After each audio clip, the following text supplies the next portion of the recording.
Buenas tardes, hoy nosotros vamos a exponer acerca de la reacción por sustitución y de la solubilidad.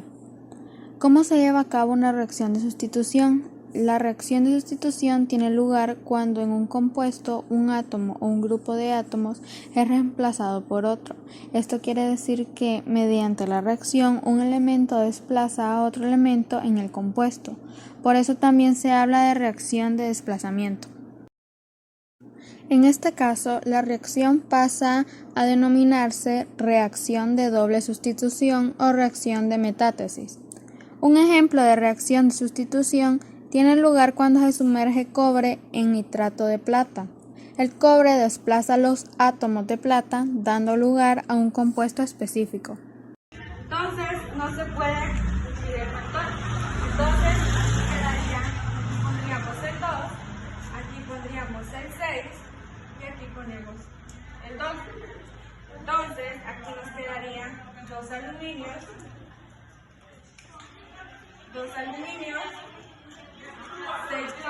6 hidrógenos y 6 cloros. Entonces, aquí le quedarían 2 aluminios, entonces aquí agregamos un 3, 2 por 3 quedarían 6 cloros y 6 hidrógenos. Y así se cumple el método por sustitución. Entonces, no se puede dividir el factor.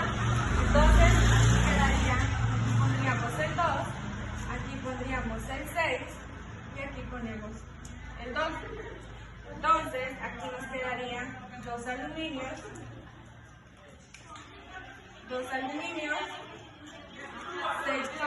6 hidrógenos y 6 cloros. Entonces aquí le quedarían 2 aluminios, entonces aquí agregamos un 3, 2 por 3 quedarían 6 cloros y 6 hidrógenos. Y así se cumple el método por sustitución. Factores que afectan la solubilidad. La solubilidad de una sustancia depende fundamentalmente del disolvente utilizado, así como de la temperatura y la presión. La solubilidad de una sustancia en un disolvente particular se mide por la concentración de la solución saturada. Una solución se considera saturada cuando la adición de soluto adicional ya no aumenta la concentración de la solución. El grado de solubilidad varía ampliamente dependiendo de las sustancias, desde infinitamente soluble, como etanol en agua, hasta poco soluble, como cloruro de plata en agua. El término insoluble se aplica a menudo a compuestos poco solubles.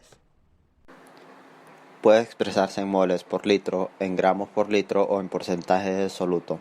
En algunas condiciones se puede sobrepasarla, denominándose a estas soluciones sobresaturadas.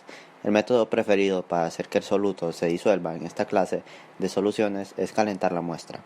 La sustancia que disuelve se denomina soluto y la sustancia donde se disuelve el soluto se llama disolvente. No todas las sustancias se disuelven en un mismo solvente. Por ejemplo, en el agua se disuelve el alcohol y la sal. El aceite y la gasolina no se disuelven. En la solubilidad, el carácter polar o apolar de la sustancia influye mucho, ya que debido a esto la sustancia será más o menos soluble. Por ejemplo, los compuestos con más de un grupo funcional presentan polaridad, por lo que no son solubles en éter etílico. Hola, buenos días. Hoy les voy a hablar de los principales factores que afectan a la solubilidad. Empezamos por polaridad. En la mayoría de los casos, los solutos se disuelven en disolventes que tienen una polaridad similar. Los químicos usan un aforismo popular para describir esta característica de solutos y disolventes: semejante disuelve semejante. Los solutos no polares no se disuelven en disolventes polares y viceversa. Segundo, efecto de ion común. El ion común es un término que describe la simulación en la solubilidad de un compuesto iónico.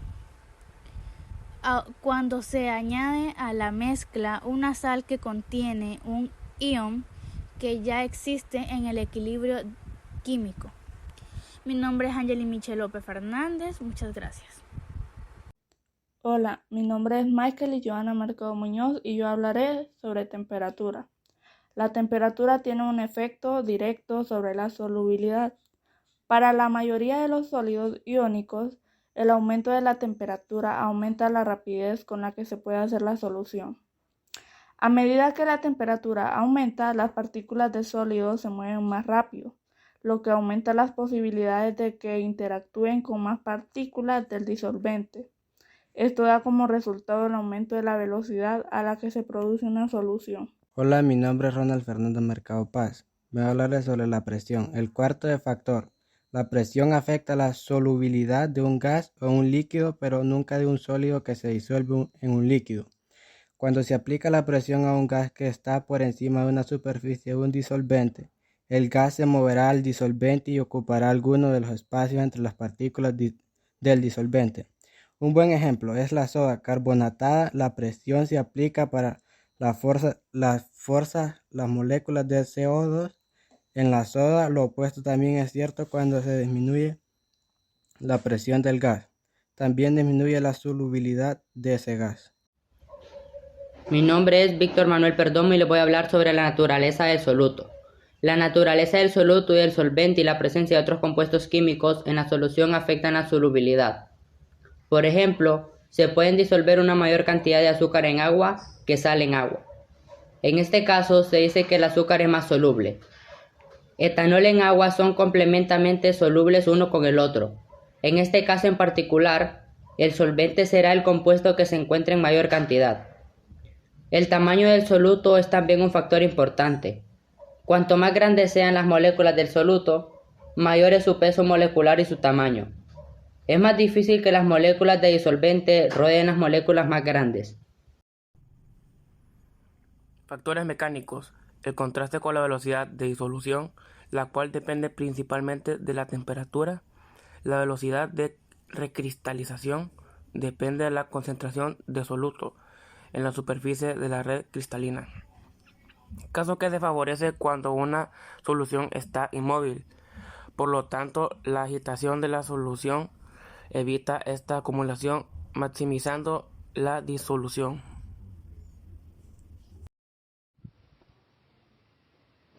La naturaleza química.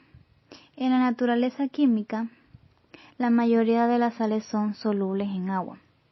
Cuando existe semejanza estructural entre solvente y soluto, serán solubles entre sí. Debido a que el agua es una molécula polar, disuelve solutos polares como el alcohol etílico, la acetona, propopona y las sales inorgánicas. Por ejemplo, está el cloruro de sodio. Por la misma razón, la gasolina, debido al carácter apolar de sus moléculas, es un buen disolvente de solutos apolares, como por ejemplo el aceite, el benceno y el tetracloruro de carbono. Muy buenas tardes, mi nombre es Dailin Daniela Leiva Perdomo y voy a hablar sobre la solubilidad, temperatura y efecto de la solubilidad en un gas. Esto es distinto cuando el soluto es gas, ya que la solubilidad disminuye el aumento de la temperatura. El gas escapa del líquido y disminuye la solubilidad. Aumenta la temperatura, provoca un aumento de la energía científica del sistema, provocado que las moléculas del gas tienen y escapan de la solución. Por el contrario, si se disminuye la temperatura del sistema, la energía científica baja, permitiendo la interacción del gas con el solvente. Aquí tenemos 3 muestras, una de agua, una de alcohol y una de acetona. Y lo que vamos a hacer es comprobar la solubilidad del aceite en estos 3. Lo que vamos a necesitar son las 3 muestras, aceite y una varilla o cuchara para poder menear la mezcla. Lo primero que vamos a hacer es colocar aceite en agua. Lo mezclamos y como se puede observar, el aceite es una sustancia no polar y tiene una densidad más pequeña, y las partículas del agua no permiten que las partículas del aceite entren en ella, lo Por esto no son solubles. Ahora vamos a seguir con la siguiente muestra: alcohol y aceite. De igual manera se mueve. Ahora podemos observar que el aceite se separa del alcohol. ¿Qué significa esto? Que el alcohol forma moléculas polares, mientras que el aceite es un compuesto que forma moléculas apolares. En esto se basa la ley química que nos indica que lo similar disuelve a lo similar, entonces no son solubles. Ahora probemos con el acetona.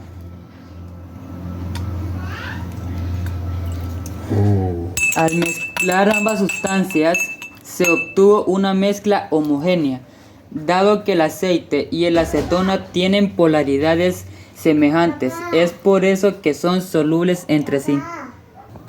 Muchas gracias, profe Fátima. Esta ha sido nuestra presentación, espero le haya gustado.